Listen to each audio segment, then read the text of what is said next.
Good evening and welcome in to the Wild Sports Show.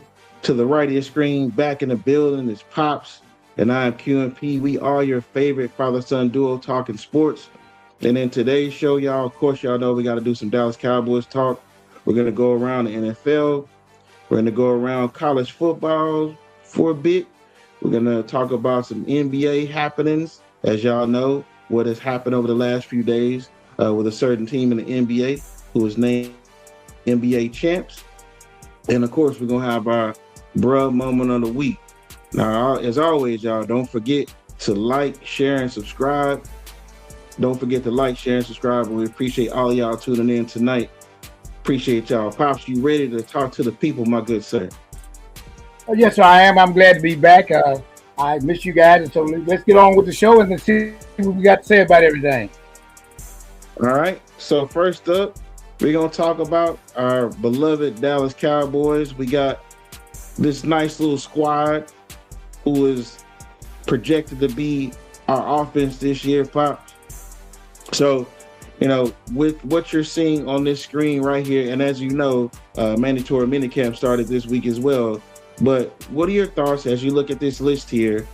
What are your thoughts on the Cowboys or how the Cowboys offense is going to perform this year?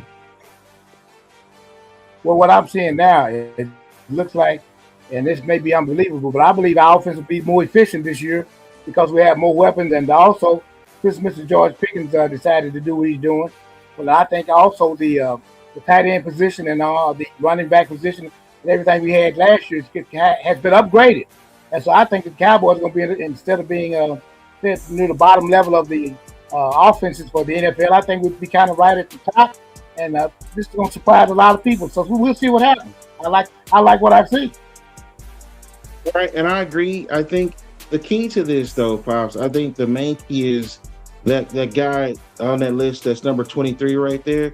I think the main key is him stepping up and playing a lot more better this year. I think that there are some positive things coming out from Coach Chotty himself about the progression of Jaden Blue, and I think if he progresses well, I think that is a big deal for this offense. Of course, we got Dak Prescott, we got George Pickens, we got CeeDee Lamb. I know that.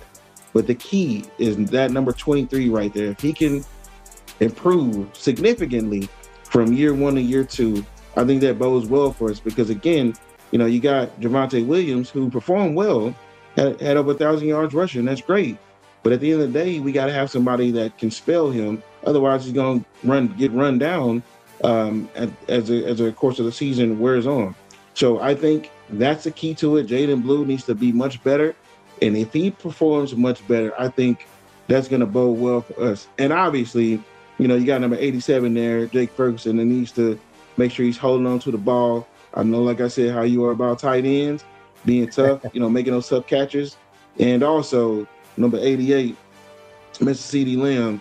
And I saw a clip of him doing like little catch drills, with one hand. We're going to need you to get it done, brother. I see all the drills. That's awesome. But you need to catch the ball. Yeah, I mean, honestly, you need to catch the ball, brother. So we'll see how it goes, Pops. But any other thoughts on this list here, the Cowboys offense? Any other further thoughts on what you think they're going to do this year? Well, one thing you did say about the backs, and this shows me that we'll have one back that has speed and the other one that has the power to run the ball. And so we can have offenses guessing or defense rather, trying to guess what we're going to do. And actually, I don't know if they'll do this or not, but they actually can put both of them in the backfield at the same time, and that could actually really confuse the defense. And so we'll see how they utilize those backs.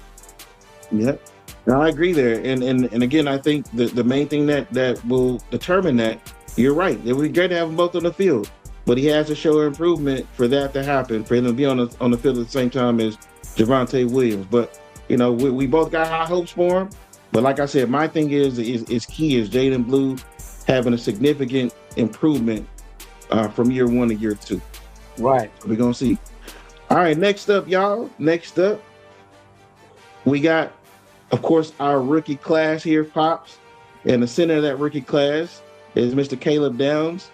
And so in regards to, what you see on this list here, what are your? I know we kind of talked about this after the draft.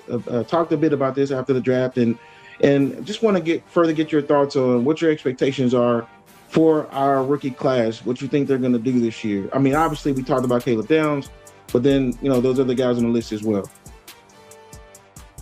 I think with them drafting Downs, and also being a young defense and having a new defensive coordinator, I think Dallas's defense will be a lot more physical. I think it'll be a lot faster, and I also think that they have something they want to prove, that Dallas's defense will be better, much better, because of the people that we had last year. They didn't actually they weren't physical enough, and so with these guys, from what I've seen, it kind of reminds me of a young Seattle defense that played this past Super Bowl or whatever. So I'm looking forward to our defense really stepping up even more so than the offense. So we'll see what happens. But I like the physicality mainly of anything that I've seen the Cowboys lately do. So we'll see what happens with that.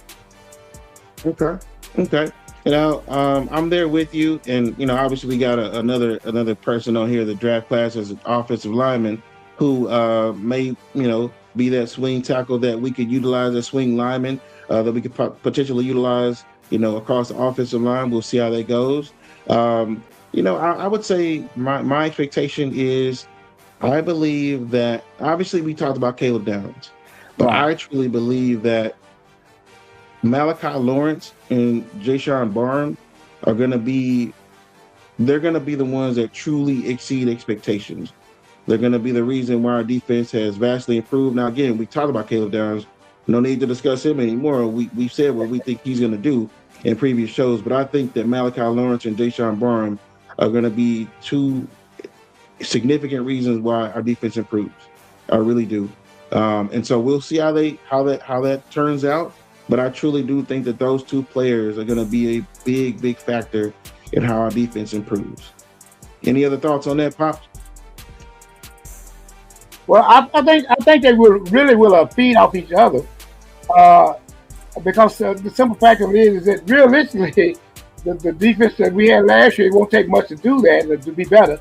But I just believe that this team overall, and I know we talk about mainly defense in a sense, they've got something to prove. And later on in the show, I'm going to tell you, it's just, well, we'll get to that part later on. But I think they're going to be better. I'll let you know later on what I'm going to say about something else.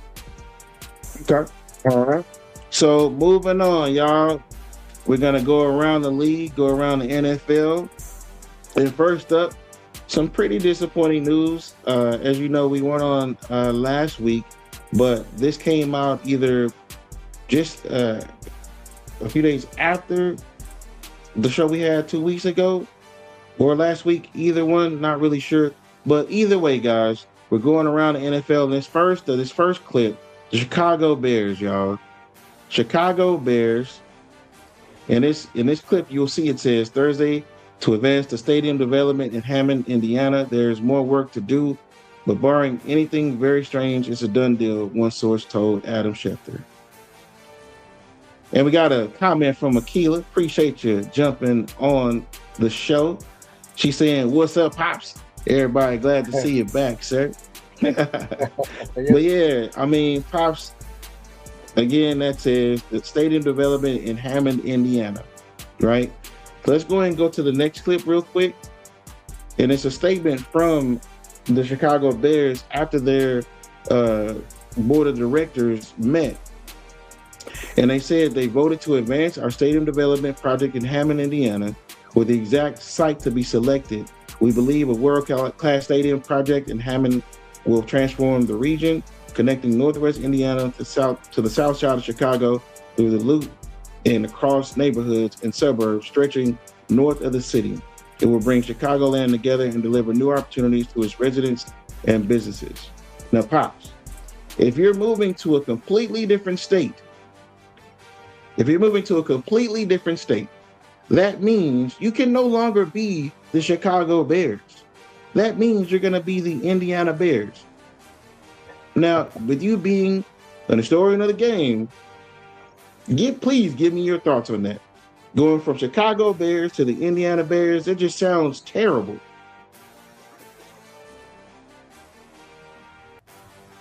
What? Well, that's true to a point. But see, that thing about this is everybody now is all about business, and as far as making money or whatever like that, I don't agree with what they're doing either. Whatever, we'll see. I'm kind of thinking that they're going to probably try to either fit that name in there some kind of way or do something to keep that Bears name, the Chicago name in there some kind of way. But I don't know how they can do that. I'm like that. I'm like you about that with teams moving and doing what they're doing. But I'll just have to wait and see how they're going to do that. But it doesn't sound right because we're so used to saying Chicago like that. But we'll see how it works out because it doesn't. I don't like it no more than you do either. And got a comment from Brandon. I appreciate you chiming in, brother. Appreciate you tuning into the show. Brandon saying the Bears are still Chicago. They don't have to play in Chicago. The Giants and Jets play in New Jersey. Agreed.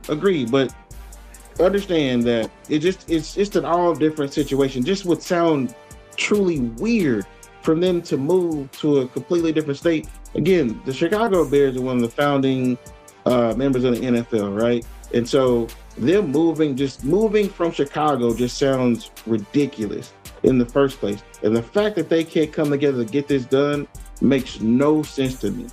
We got a comment from Akila, says, just like the Vegas Raiders, just sounds stupid. Agreed.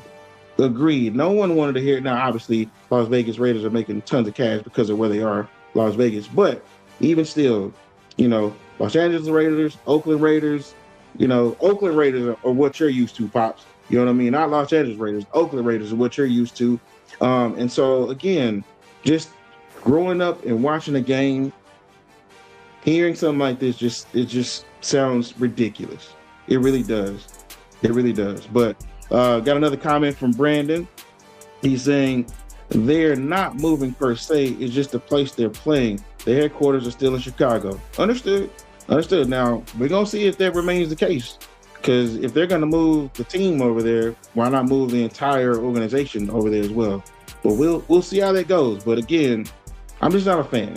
I'm just not a fan whatsoever. So we'll see how it goes. We'll see how it plays out. But yeah, Chicago Bears, they'll be moving to Indiana if all goes according to what they're saying. But moving on, y'all. Moving on around the league. Next up is Mr. Baker Mayfield. Now, Pops, don't know if you've been hearing about anything regarding this quarterback for my second favorite team in the NFL. Baker Mayfield is saying that he told reporters that a new deal is not anywhere close and he won't negotiate once training camp begins.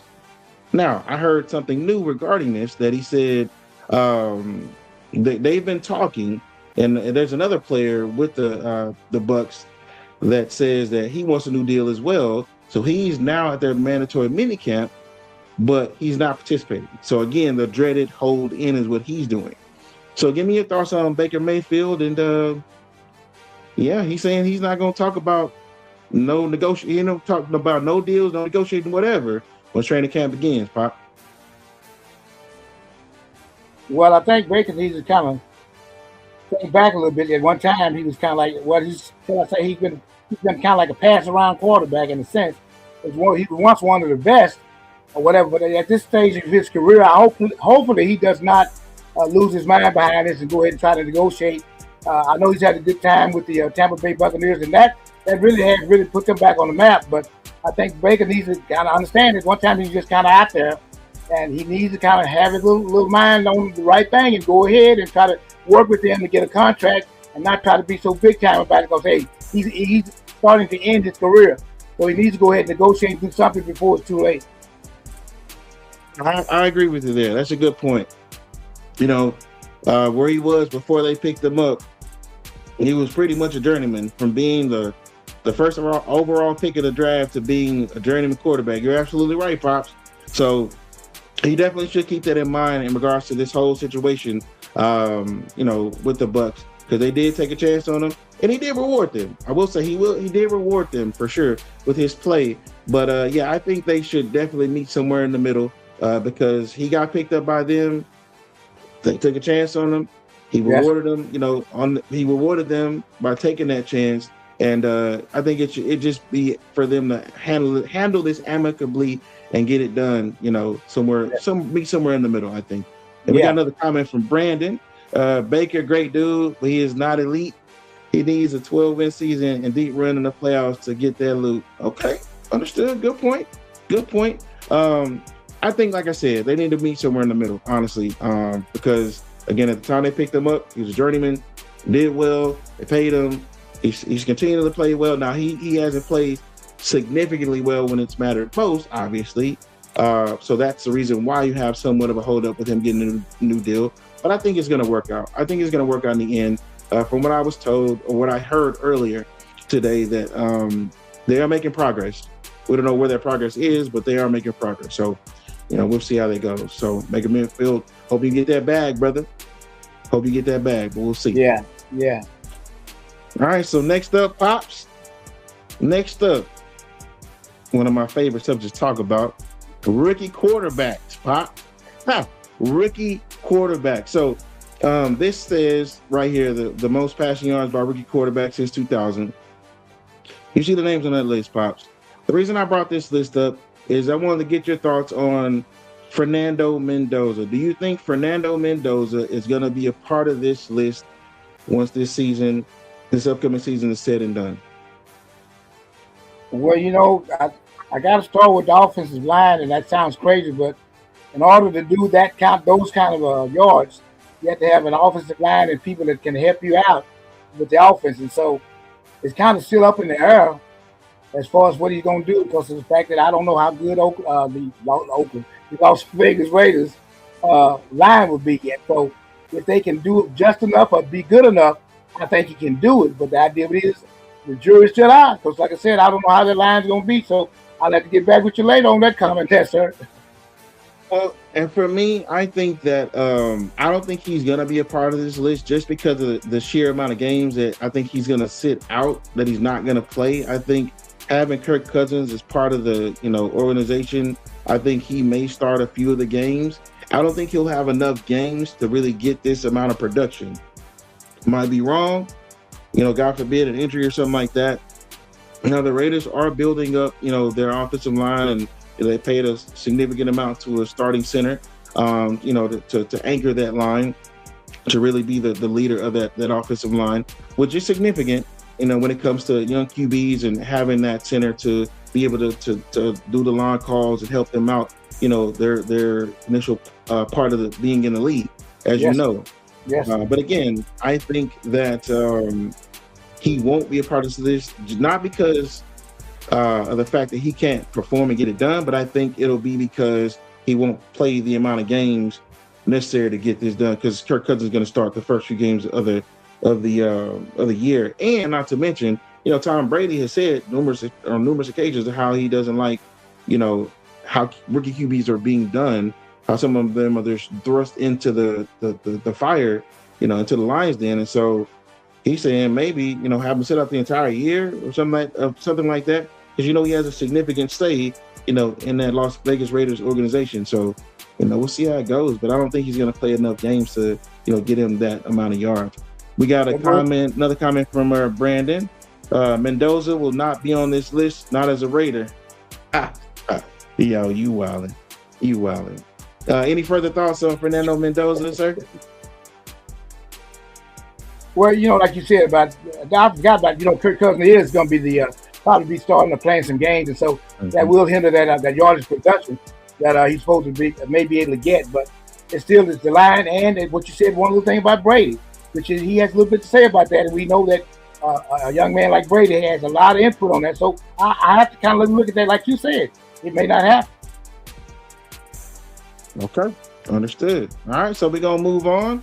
So we both don't think Fernando Mendoza is going to be part of that list. So next up, they're going to go through these two clips kind of quickly, y'all, because they're pretty much going to hit home a point that I'm going to want to make here. So we got Drake London, Pops, that signed a 4-year, $140 million contract extension. Obviously Drake London, pretty good receiver, plays for the Atlanta Falcons. Let's go to the next clip, please, producers. And we got Christian Watson that signed a 4-year, $110.5 million contract extension that includes a $35 million signing bonus. Why am I bringing up these two receivers, Pops, in their contracts? Would you like to know why? I sure would. So, as you know, there's a receiver on our beloved Cowboys that his name is George Pickens, and he signed a franchise tag for 27 million. But yet we see two receivers that he's better than getting paid. Your thoughts? Uh, don't disagree with that at all. That he's better than them, but I think it's possibly off the field, or shall I say, the attitude or whatever that he left in uh, Pittsburgh. And I think Dallas is still trying to find out if he's going to be that same person or whatever. And will he produce like he did when they got him earlier, not at the beginning of the season, more or less last year or whatever. So I think that's more so the problem, because I think these guys have been with their team, and Pickens, the jury's still out on him. So I think that's why Dallas is doing or did what they did do in order to make sure that they don't get themselves stuck in a situation where they can't depend on him, and he more or less starts acting up or doesn't do all they need him to do. So we'll see what happens with that. Like I said again, it's because they're still trying to find out who George Pickens is on and off the field. Good point. Good point. And another reason why I bring these two receivers up is because the more these receivers are getting paid, the more they're getting paid, the more George Pickens is standing to make if he has a breakout season this upcoming season. So we're going to see. We got comment from Texas Kings 88. Appreciate you tuning in, my man. Most quarterbacks rookie year is their best statistically. No tape on them, but it's going to be Kurt's job to lose. Agreed. And like I said, going back to the conversation we were having about the rookie season, we're believing that Fernando Mendoza is going to have, if he's going to be on that list of, QBs with the most passing, rookie QBs with the most passing yards. I truly think that, again, that with Tom Brady truly being at the helm of this process, that he's going to have Fernando Mendoza sit as long as he possibly can, just based on his track record of what he's been saying, how he wants to develop rookie quarterbacks. So if he's going to stick to his word on that, unless Fernando Mendoza just says it pulls a Russell Wilson over Matt Flynn type situation, when he was with the Seattle Seahawks, if that, okay, understood. But from what Tom Brady's saying, I need him to sit, learn, grow, and go from there. Hopefully can do like a Alex Smith, Patrick Mahomes type of situation, So we'll see. We'll see how that goes. But like I said, going back to this discussion about these wide receiver contracts that are coming out, it's again, since we paid them the $27 million, obviously. Just saying all these other receivers getting paid just doesn't bode well. It does not bode well. And that's not going to be the last time another receiver gets paid. I guarantee you that. Prior to contract discussions coming up with George Pickens between George Pickens and the Cowboys again. So we're going to see, Pops. We're going to leave it there, though, in this wide receiver discussion. But you made a good point. Made a very good point in regards to they're taking a wait-and-see approach. The Cowboys are taking a wait-and-see approach, and we'll see how it goes.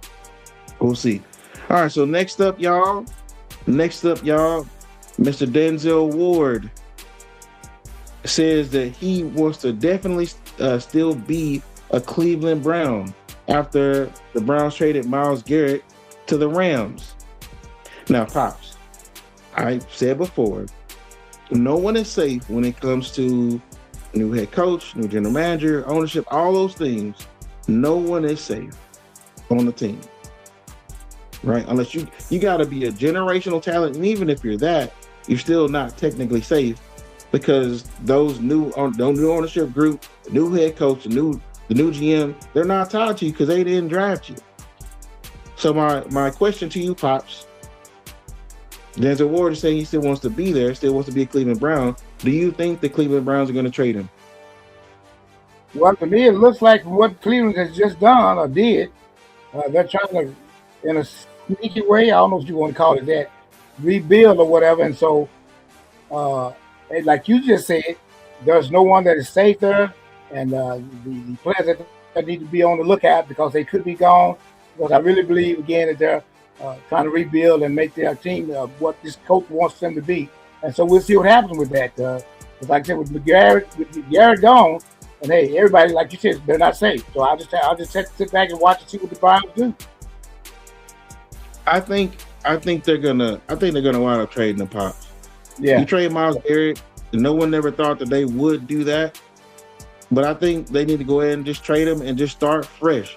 Before I get further into my point on that, I got another comment from Texas Kings 88. These wide receivers getting paid, just showing what direction this league is headed. Absolutely, absolutely. And like I said, it's not those receivers getting paid that we showed on the screen. Those are not the last receivers that are going to get paid prior to the Cowboys and George Pickens starting up those contract talks again. So again, the more these receivers are getting paid, the more George Pickens is going to ask for it. Just the bottom line, and it's simple math, honestly. But again, going back to Denzel Ward, pops, I think they're going to trade him. Again, you trade Myles Garrett. Why would you then hold on to Denzel Ward? Again, you're not tied to him. He's a great talent. He's a very talented cornerback. He ain't better than Myles Garrett. And again, you traded him away and got a nice little haul for him. But I tell you, would do the same thing with Denzel Ward. Again, you're starting fresh with the players that you're getting, and you got a new coach. So the new coach is going to want to start fresh, getting players that they're going to fit his system, going to bring in people that are going to hopefully buy into his culture and kind of go from there. You may not get that with someone that's already been there under another head coach. So I say, right. Go ahead and trade him, get what you're going to get for him. Because again, he's not going to be more valuable than he is right now, unless he plays a whole season, injury free and it balls out. Then maybe, right. But his highest value is going to be right now. So I'll say trade him. Honestly, I'll say trade him, Pop. Okay. Any further thoughts on Denzel Ward?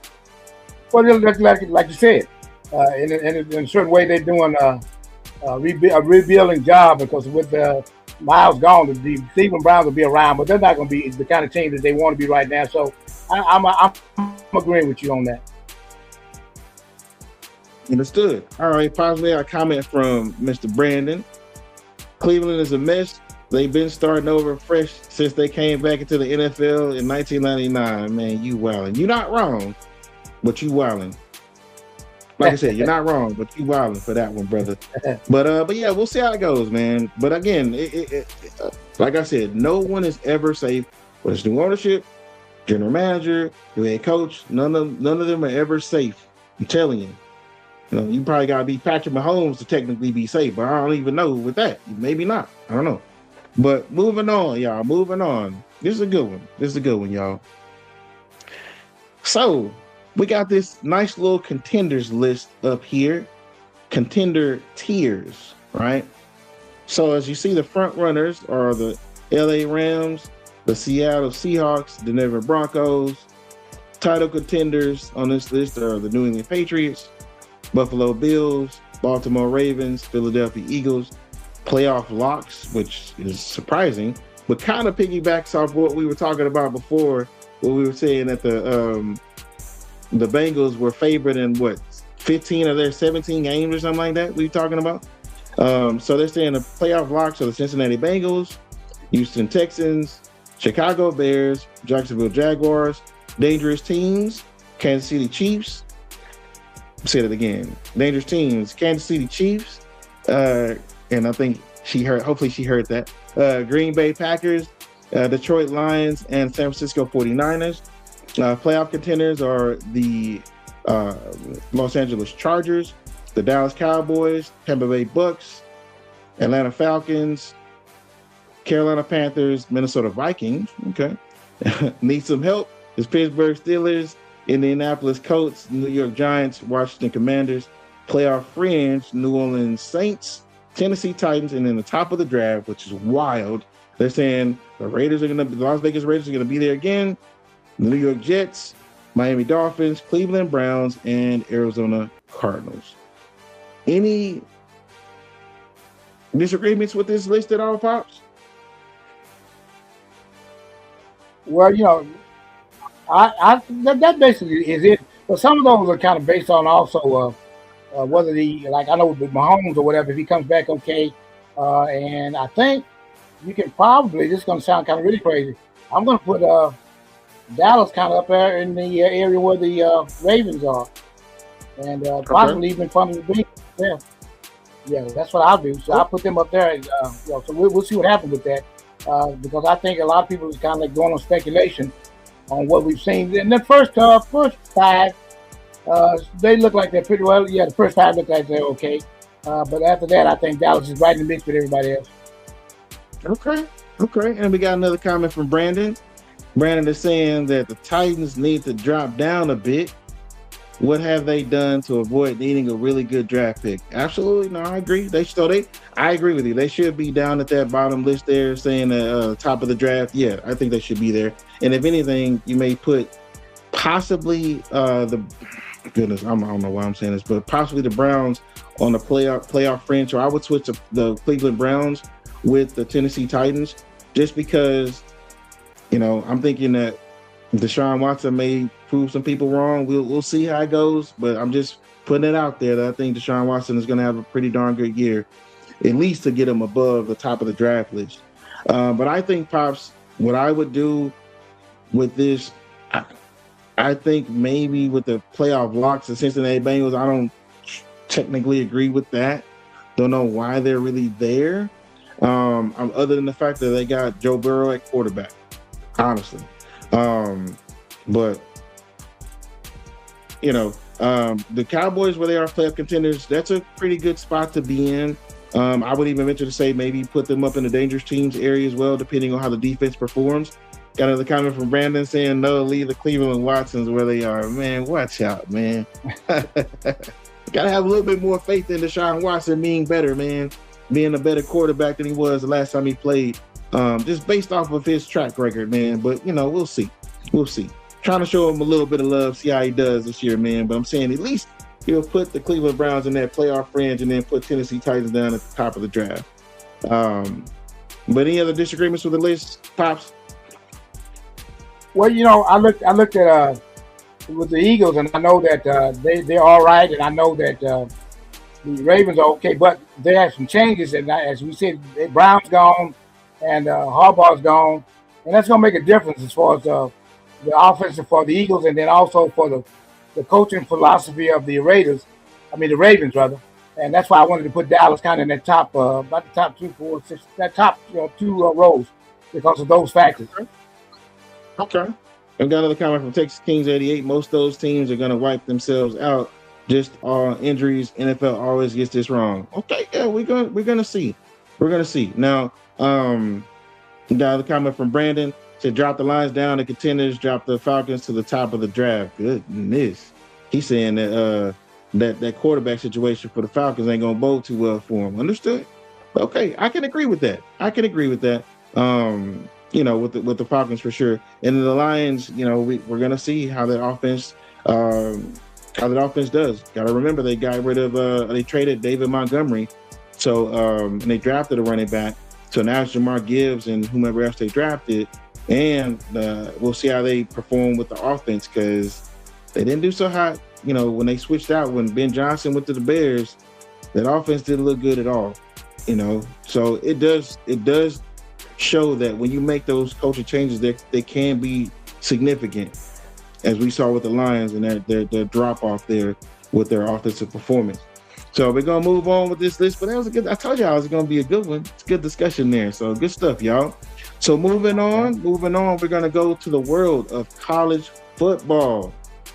College football and Mr. Brendan Sorsby. Now, coming into the show, we had a clip that didn't say this. The clip was going to say that he had an injunction that he was granted to play football this year for the Texas Tech Raiders. Well, as you see in that clip here on this screen, it says plans to enter the NFL supplemental draft. Now, if y'all remember, we had a discussion about Mr. Sorsby a few weeks back in our Around the NFL segment because of the fact that this was a possibility, right? All this stuff that came down from the NCAA about him, getting suspended for, betting on different sports, including, his own team. And apparently, Pops, it was about 9,000 bets, from what I understand. 9,000. Again, that's 9,000 bets that this young man placed over the course of his time betting on sports. And so when the injunction was granted for him, what basically happened, Pops, is there was a lot of backlash, from NCAA folks And then, Texas Tech said, we're going to stand by our man.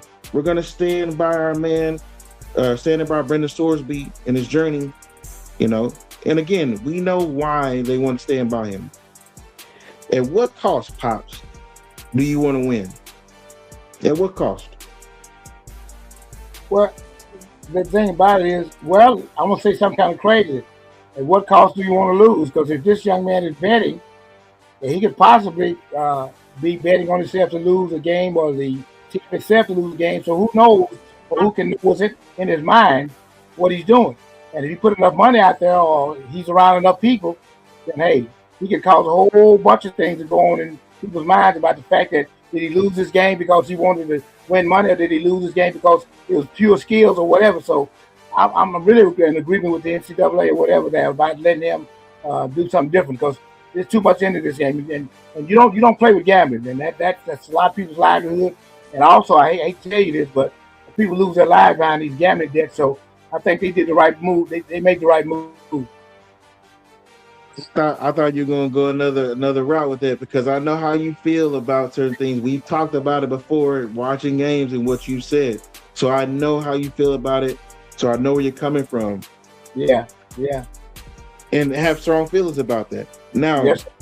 the reason I said that is because, at what cost do you want to win, is because, Cody Campbell, well documented how much he spent money, NIL money, to get a winning team. And it's paid off for him. It literally, figuratively and literally has paid off for them. They've gotten to the playoffs. They are a pretty good team.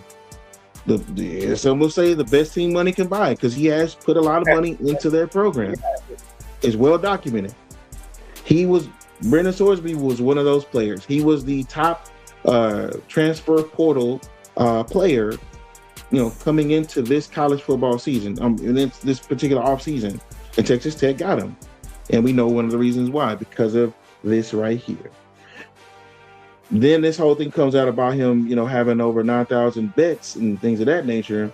And then Cody Campbell was the one that said that Texas Tech and Brendan Sorsby have mutually agreed to part ways, and he is now entering the supplemental draft. Now, mind you guys, the NFL still has to sign off on this. It can't just be where he just applies and good to go. No, they have to sign off on this. And based off of everything that I've been seeing and hearing, there's no way that a team that drafts him isn't going to have to deal with potential suspension because of the personal conduct policy and those things of that nature. I think that's going to be something that they have to take into consideration as well. The one thing I told you I was going to save for the show, Pops, we talked, we had the pre-show meeting. I'm hearing from what I saw on a couple shows today that there are teams that are going to be potentially willing to utilize a second-round pick to pick up this player. That's unheard of when it comes to a supplemental draft, because remember, the crux of the supplemental draft is whatever draft pick or whatever round draft pick you use is what you'll lose in the next year's draft, that following year. So there are teams that are saying that they may use a second round pick.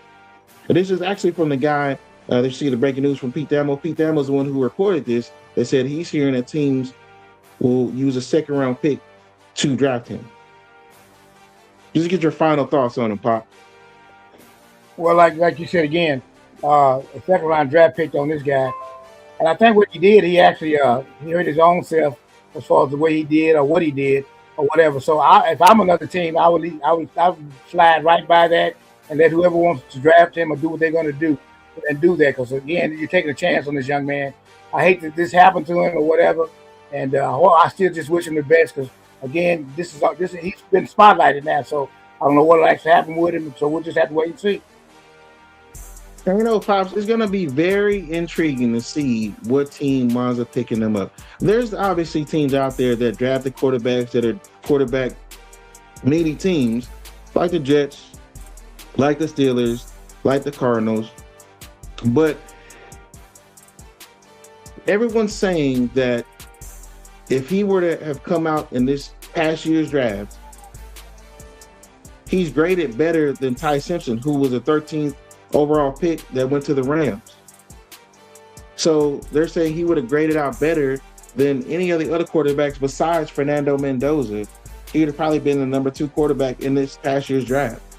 So just saying, them saying that they're going to potentially use a second round pick does not seem so far fetched. It just seems so wild to hear it, based on the supplemental draft pick, second round pick being used in that type of situation. That's never happened. Usually teams will take a flyer, 5th round pick, 6th round pick, whatever. Right. As we talked about, Terrell Pryor using the Raiders using the 4th round pick when he was in the supplemental draft. But again, we shall see. But it's going to be very intriguing to see what team winds up picking them up, because again, it's going to come with baggage. 9,000 bets is nothing to sneeze at, Pops. There's a cost in sports world, including betting on your own team. As you know, there's a certain person in baseball that did that, and we know what happened to him. He just now was had his ban removed from baseball. Right. And we see how long that took for that to happen. So we see how significant betting is on your own sport, let alone sports in general.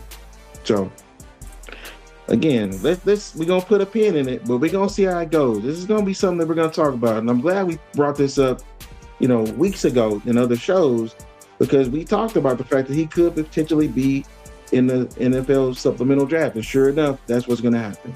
All right. We're gonna see. All right, so moving on, y'all, we're going to go to the world of the NBA. And unless you were sleeping under a rock, you would know that the New York Knicks are the NBA world champions. Now, I know there's some of you Dallas Mavericks fans are on this. My co-host is a Dallas Mavericks fan. Texas Kings 88 is a Dallas Mavericks fan. So I'm bringing this up because I know this is a little bit of a sore subject. And I use this particular clip because there's a certain individual that's at the very center of this picture. Pops, can you tell me who that is? Well, I got initials for him, but I'm going to give you that first. That's JB. Yep. Who was once a Dallas Maverick. Led the NBA, led the New York Knicks to an NBA championship.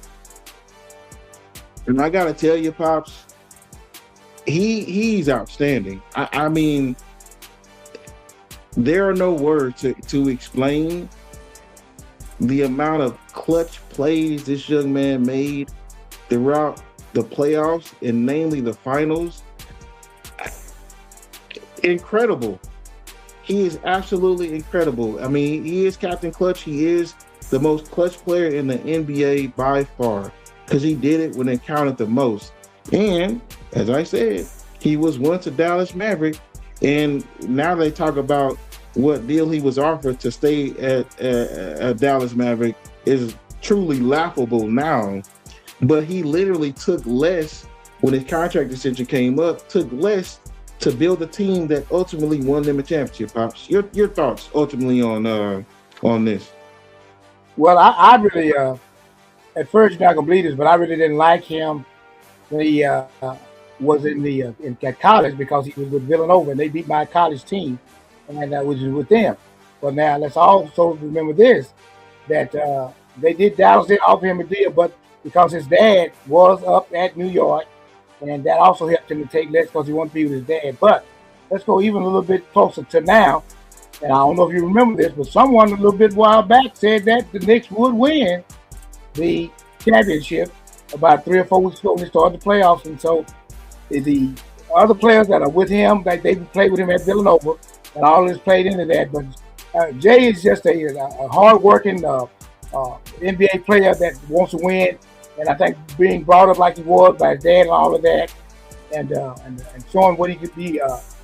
Well, I put it like this here. You saw all of the games he played in, and all of the games this guy gave it his all. So I go back to when I try to tell everybody the Knicks are going to win it, but nobody listens. All right. You're right now, pops. I was kind of I thought you were wilding when you said the addition. I don't agree with that one. But now I will say now you were right. But I did say on the show that you missed, I did say that I did pick the Knicks to win it all as far as in the finals. But yeah, you're right. You said it well before any of us did. So yeah, I gotta give you props, pops. Kudos to you on that, sir. And we got a comment from Mr. Brandon. He says Brunson deserved this win. Mavs dumb as hell for letting him walk, but you know they did Devin Harris the same way. Didn't believe in him either. I mean, listen, man, the Mavs are catching a lot of hell because you know the Luka Doncic thing, and then my goodness, Jalen Brunson getting the day. They were both on the team. They were both Dallas Mavericks at one point in time. And you know, if you were watching the pregame shows, the NCAA, the NBA shows leading up to some of these finals games, Jay Wright was on, which we had brought that up as well in the last show we had, pops, when Prime was in for you. We had talked about the fact there's questioning does Jay Wright get some credit for the Knicks' success because of the fact that you know he did coach Jalen Brunson and Josh Hart and Mikal Bridges. They were all on the same team. So, you know, and we both agreed that he did deserve some credit for the Knicks' success because it stems from college. They've been winning since college, you know. Jalen Brunson is a clear example of that. And they got another comment from Texas Kings 88. Mavs developed them just to get rid of them. Sick of it. Nah, hey, listen, man, I'm there with you, brother. I'm there with you. With this happening, Jalen Brunson, you know, winning the championship, I already knew that the Mavs fans was going to be feeling some type of way because of it. You know, you got Luka getting traded, the worst trade in NBA history, some call it, and then Jalen Brunson, you know, letting them walk. But again, pops, he's incredible. He is absolutely incredible. Some of the shots that he was making in just the time he would. There's no other way to explain it. I mean, you want players that, you know, stars of your team or whatever to perform at those clutch, you know, moments in time. How we want Dak to perform to win the game for us, stuff like that.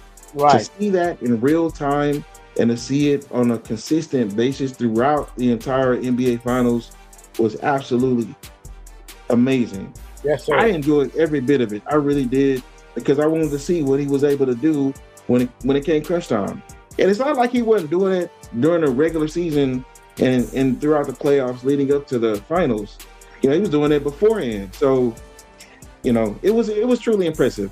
And of course, he was named NBA Finals MVP, you know, appropriately so. You know what I mean? So it was just great to see. It's great to see. We got another comment from Brandon. Brandon is saying, the Mavs doing this makes me really see why Mark Cuban sold his majority stake in the team. Something ain't right. Well, I mean, Mark Cuban don't really have no say now, man. He has a lot to say now. He has no say, but he has a lot to say now. As you know, Pops. He has no real major say in what goes on with the team, but he has a lot to say in regards to the team. If you got a lot to say, why sell your majority stake of the team? If you still want to be involved and speak on all these different things, shouldn't have sold your majority stake in the team. Shouldn't have done that. Simple as that. But you sure got a lot. You got a lot to say now. And while I will say, I know Mavs fans do truly appreciate Mark Cuban because he did, you know, bring a title to the city and things of that nature, made them super competitive and all those things. But at the end of the day, now, you bring something up that's a very valid point, though. Mark Cuban in general, Brandon. So, Pops, before we move on to our bro moment of the week, before we move on to that, what will be your lasting impression of Mark Cuban in general? What is his legacy for you, in your opinion? One thing about him, I know, like you said, he did get a championship team here, and I think he tried to actually pay the players like he thought they should get or whatever. But my thing about it is this: if you look at any team or whatever, there are always some players that have been let go or have not kept because of certain contracts or whatever. I wouldn't totally fault them all of the time for what they've done. If you look at other cities, or whatever. They've done some of the same things or whatever. It's just that we're spotlighting them here because they're in Dallas.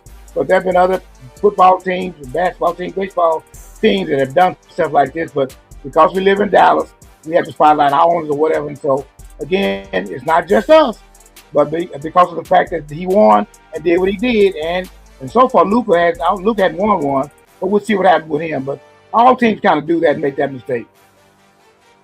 Understood. Understood. And then we got another comment from Brandon that said, I think Dumont drove him to make him sell his stake. Well, maybe.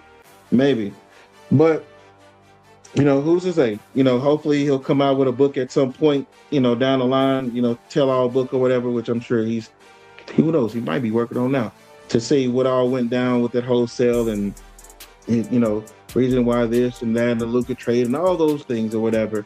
Hopefully he'll come out with a tell all book on that. But again, really mainly want to say just congrats to the New York Knicks. Again, I said the last show we had, Pops, the NBA is better when the Knicks are good. It's just a fact. The NBA is better when the Knicks are good. And kudos to Jalen Brunson. You are an amazing player, my good sir. Got to give you props. And then not to mention OG Anunoby, who's OG Anunoby and Jalen Brunson are probably going to never have to pay for a meal in New York ever again. Honestly, neither one of them. Free meals for the rest of their lives in New York. Got another comment from Texas Kings 88. We don't like a lot of things he did, but Mark brought basketball back to Dallas. Period. Made us great. Agreed. Listen, man, I got to say, I remember, when he bought the team and the things he did to make the Mavs relevant again, all the different promotions. I remember one time the fans that were at I think it was the first year he bought the Mavs, the last game of the season, those who were there got like a free airline ticket or something of that nature. I don't know for sure what it was, but it was something significant during his first year buying the team. But he gave them that last game of the season. But yeah, he made the Mavs relevant again. I do agree. I completely agree. And got another comment from Texas Kings 88. My man saying, hell, Captain Clutch, much deserved. Absolutely, man.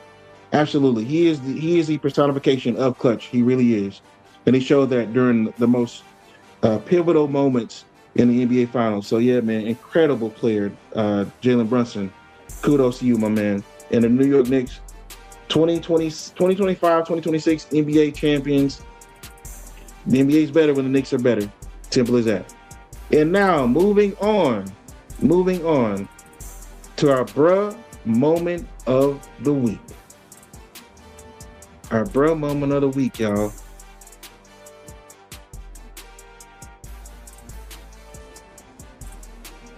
So, I'm going to ask De'Aaron Fox,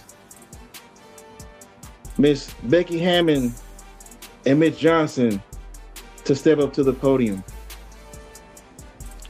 Miss Becky Hammond, Pops, she said that Jalen Brunson was too small to win the title.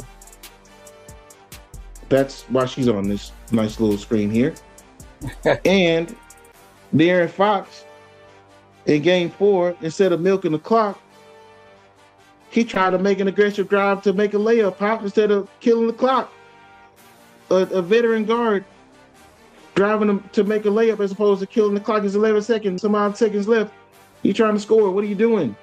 What are you doing, De'Aaron Fox? And then Miss Johnson, what are you doing, sir? Playing De'Aaron Fox instead of Dylan Harper, who was playing great throughout the entire NBA Finals.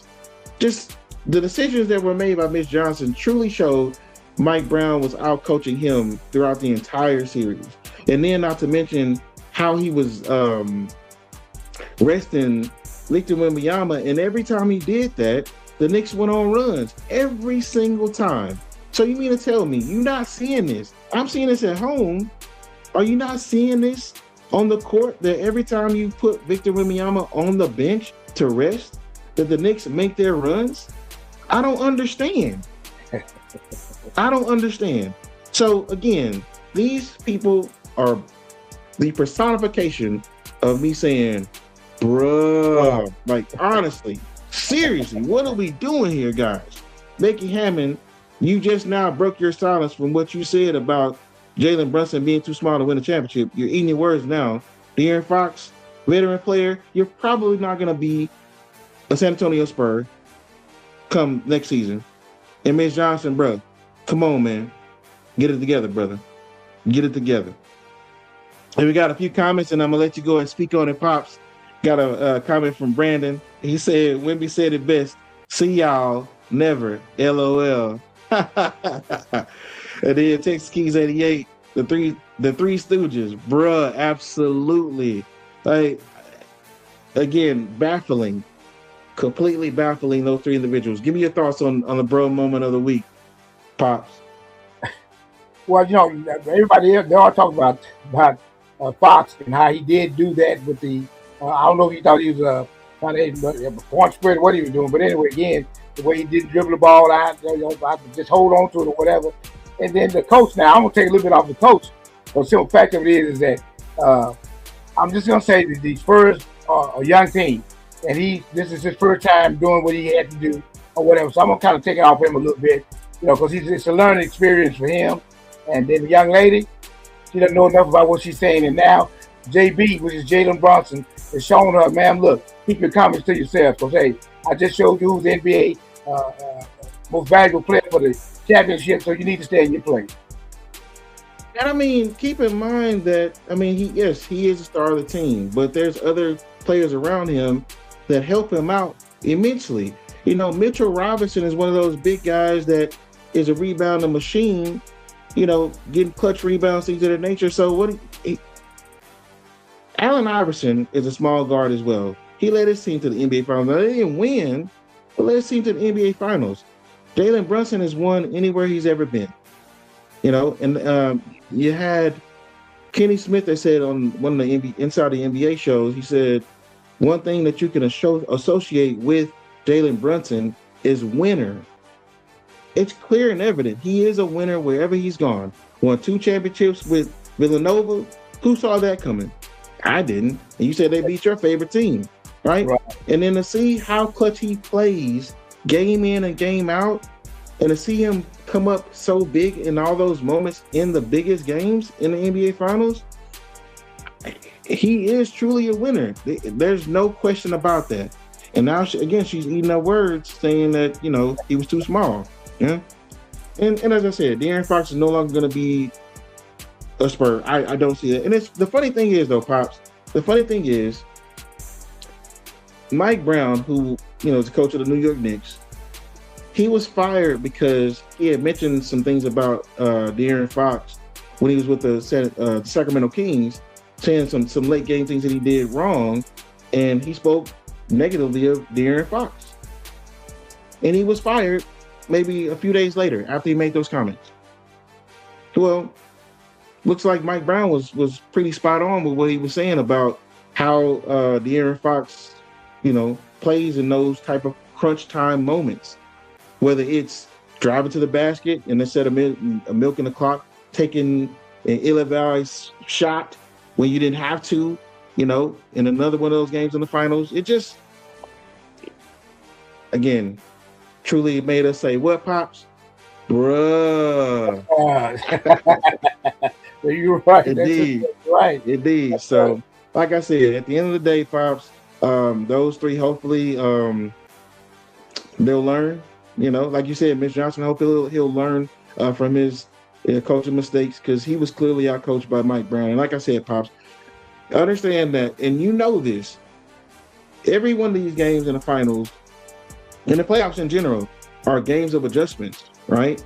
So you mean to tell me you did not see this game in and game out? Every time you put Wembanyama on the bench, the Knicks made runs every single time. Every single time. So, lesson learned, Pops, as you said. Hopefully you'll learn from it. We'll see. There's our bro moment of the week. Y'all, listen, that's going to do it for us in today's show. I thank y'all so much for all the comments, all the people tuning in today. Please don't forget to like, share, and subscribe. And don't forget, y'all, we're on all the podcast platforms. Wherever you catch your podcast at, we're there. So, again, Be sure to like, share, and subscribe. Let people know we're here. We enjoy doing this. We enjoy talking about sports, with y'all, telling y'all about these different things going on in the sports world. Again, thank y'all so much for tuning in. We thank y'all so much for the love and support in the comments, y'all. Thank y'all. Until next Wednesday, y'all. Peace out.